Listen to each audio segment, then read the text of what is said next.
हर हर महादेव, जय भोलेनाथ। नमस्कार, मैं साधना पांडे नित्य साधना में आपका स्वागत करती हूँ।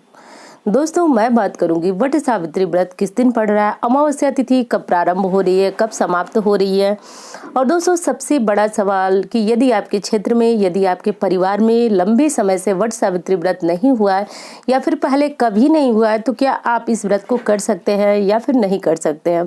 तो ये जानकारी, पूजा विधि क्या है और पूजा के नियम क्या है, तो मतलब एक मोटे शब्दों में कहिए तो वट सावित्री व्रत से जुड़े हुए जो संपूर्ण आपके मन में सवाल है, जो पूजा विधि है, तो सारी जानकारियां आपको इस वीडियो में मिलेंगी। पारण कब करना है इत्यादि संपूर्ण जानकारियां आपको इस वीडियो से प्राप्त होंगी।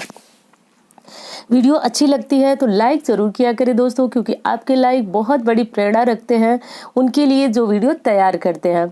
और दोस्तों, यदि और अच्छी लगती हैं तो आप अन्य किसी के साथ इसे शेयर कर सकते हैं और चैनल को सब्सक्राइब कर सकते हैं।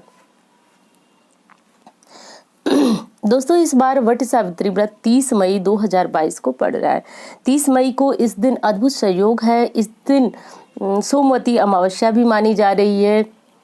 आज के दिन पूजा करने से पितृ की शांति होती है। वट सावित्री व्रत जो है वो महिलाओं की पति की दीर्घायु के लिए रखा जाता है। वहीं पे सोमवती अमावस्या भी पति की दीर्घायु लंबी जो है कि उनकी सुख समृद्धि तरक्की के लिए किया जाता है। तो संपूर्ण महिलाओं के लिए यह व्रत बहुत ज़्यादा विशेष है। इस व्रत में पीपल और बरगद दोनों वृक्षों की फेरी लगाई जाती है।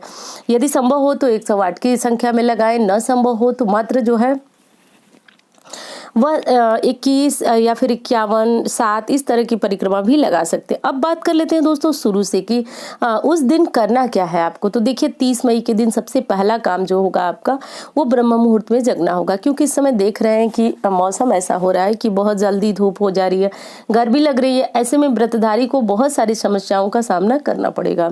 तो इसलिए जल्दी जगिए, जल्दी जग करके अपने घर की पूरी सफाई कीजिए, क्योंकि आज अमावस्या है। अमावस्या है इसलिए घर की पूरी सफाई होनी चाहिए। घर को अच्छी तरह से साफ कर धो करके और घर में या फिर बाहर कहीं भी जाने के लिए पूजा की सामग्री की तैयारी कर लीजिए। सारी सामग्री रख लीजिए। उसमें विशेष होता है चना या फिर चने की दाल, कुछ प्रसाद और जल वगैरह, जैसे कि वृक्ष को सींचने के लिए सारी सामग्री चाहिए।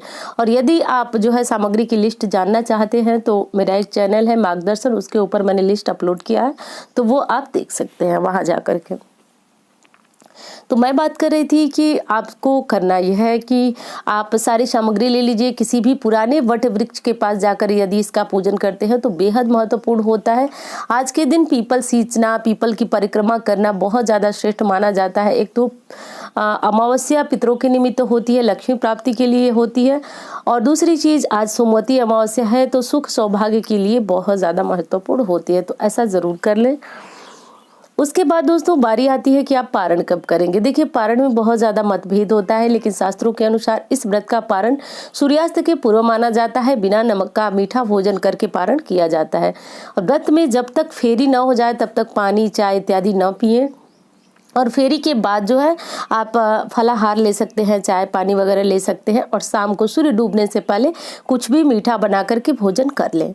तो ऐसे करके जो दोस्तों आपका व्रत पूर्ण होता है। इस व्रत में जो सुहाग सामग्री आपने चढ़ाकर रखी हुई है वो आप देखिए हर जगह पे अलग अलग लोगों को दान किया जाता है। कुछ जगहों पे धोबिन को इस सामग्री को दान किया जाता है, कुछ जगह पे ब्राह्मण को, और कुछ जगह पे जो है अपने पुरोहित को। मतलब कहने का ये मतलब है कि जहाँ दान किया जाता है उन्हें आप इस सामग्री को दान कर दें, क्योंकि सुहाग सामग्री आज के दिन चढ़ाने से पति की दीर्घायु होती है, वो निरोग होते हैं, उनके कार्यों में सफलता मिलती है।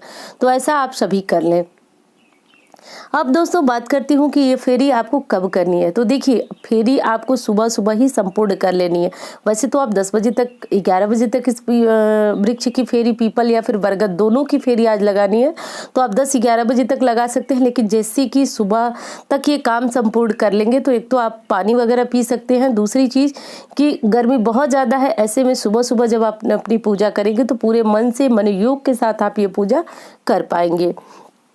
अब दोस्तों इस विषय में थोड़ी सी जानकारी आपको दे देती हूँ कि आज का जो वट सावित्री व्रत है, आज का ये तो प्राचीन परंपरा है। औरतें आज के दिन पूजा करती हैं, व्रत रखती हैं, क्योंकि आज के दिन सावित्री ने सत्यवान को पुनर्जीवित किया था, यमराज के चंगुल से सत्यवान को छुड़ाया था। और इसीलिए माता सावित्री ने यह महिलाओं के लिए यह आशीर्वाद दिया कि आज के दिन जो महिला अपने पति की दीर्घायु के लिए वट वृक्ष का पूजन करेगी, भली भांति उनकी आराधना करेगी, उसके ऊपर माता सावित्री की कृपा से सदा सौभाग्य का वरदान बना रहेगा। तो ऐसा आप सभी कर ले। सोमवती अमावस्या के बारे में थोड़ी सी जानकारी देती हूँ। तो देखिए, पीपल वृक्ष की पूजा करने का, सोमवती अमावस्या में भगवान भोलेनाथ के साथ पीपल वृक्ष की पूजा करने का विशेष महत्व है। इसमें एक सोमाधोबन नाम की कथा आती है, जिसे पढ़ने सुनने से आपके जीवन में बहुत सारे जो कष्ट होते हैं, कांटे होते हैं, वो दूर हो जाते हैं। तो ऐसा आप सभी जरूर कर लें दोस्तों। दूसरी चीज़ है कि इसमें फेरी लगाने का बहुत ज़्यादा महत्व होता है। लेकिन फेरी यानी कि परिक्रमा, तो परिक्रमा कैसे लगाएंगे आप? तो आप जो है कच्चा धागा ले लेते हैं, रील का धागा ले लेते हैं, कलावे का धागा ले सकते हैं। इसमें परिक्रमा की जाती है। परिक्रमा देखिए 108 का महत्व है। प्रत्येक परिक्रमा में आपके हाथ से एक कोई ड्राई फ्रूट होगा, सुहाग सामग्री होगी।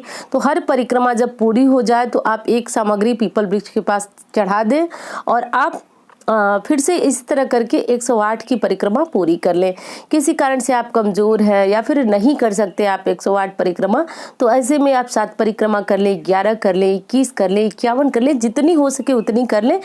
देखिए, इस वृक्ष की फेरी यानी परिक्रमा का बहुत ज़्यादा विशेष महत्व है, तो आप ऐसा ज़रूर कर लीजिएगा।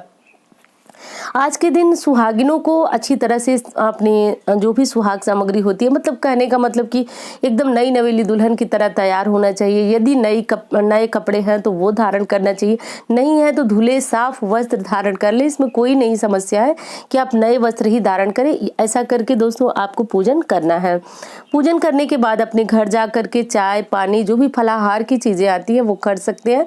सूर्य डूबने से पहले आप नमक वाला मीठा भोजन कर सकते हैं। अमावस्या तिथि जो है सोमवार को पड़ रही है। ज्येष्ठ मास किस पक्ष की अमावस्या तिथि प्रारंभ हो रही है 29 मई को 2:54 पर और समाप्त हो रही है 30 मई को 4:59 पर। तो समझ गए आप। उदया तिथि की जो हमारी अमावस्या है जो कि मान्य है वो है 30 मई को। तो 30 मई को तीन त्योहारों का संगम है। एक तो वट सावित्री व्रत, दूसरा सोमवती अमावस्या और तीसरी शनि जयंती। तो इन तीनों व्रतों का एक साथ संयोग बन रहा है, तो हाथ से जाने मत दीजिएगा। आज के दिन पूजा जरूर कर लीजिएगा। जो महिलाएं पीरियड में है वो परेशान ना हो। फिर अगली बार यदि कोई ऐसा शुभ संयोग आता है तो आप व्रत कर लीजिएगा। और सब भगवान के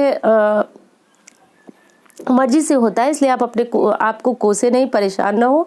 फिर ऐसा मौका आएगा जिसमें आप जो है पीपल फेरी, पूजा पाठ सब कुछ कर सकेंगी। तो उसके लिए आप अपने आप को दोष न दे, परेशान ना हो। तो ऐसा कर लें। गर्भवती महिलाएं जो है वह पानी पी करके भी फेरी लगा सकती हैं, क्योंकि बाल वृद्ध रोगी को हर चीज़ मना होती है। तो आप पे तो कोई विशेष नियम नहीं है, आप फेरी कर लीजिएगा, लेकिन पानी पी करके कीजिए। सबसे पहले अपने स्वास्थ्य का ध्यान रखिए। दोस्तों आज के दिन वट वृक्ष के पास माता सावित्री का 5 बार नाम लीजिए, इससे पति दीर्घायु होते हैं। कहा जाता है कि सावित्री के स्मरण मात्र से पति के ऊपर आए हुए संकट और कष्ट कट जाते हैं। तो ऐसा आप सभी जरूर कर लीजिएगा। वीडियो कैसी लगी ये जरूर बताइएगा दोस्तों। आपके कमेंट का मुझे इंतजार रहेगा, और अच्छी लगती है तो चैनल को सब्सक्राइब कर ले, वीडियो को लाइक किया करें। मिलते हैं उसी तरह की वीडियो के साथ। धन्यवाद।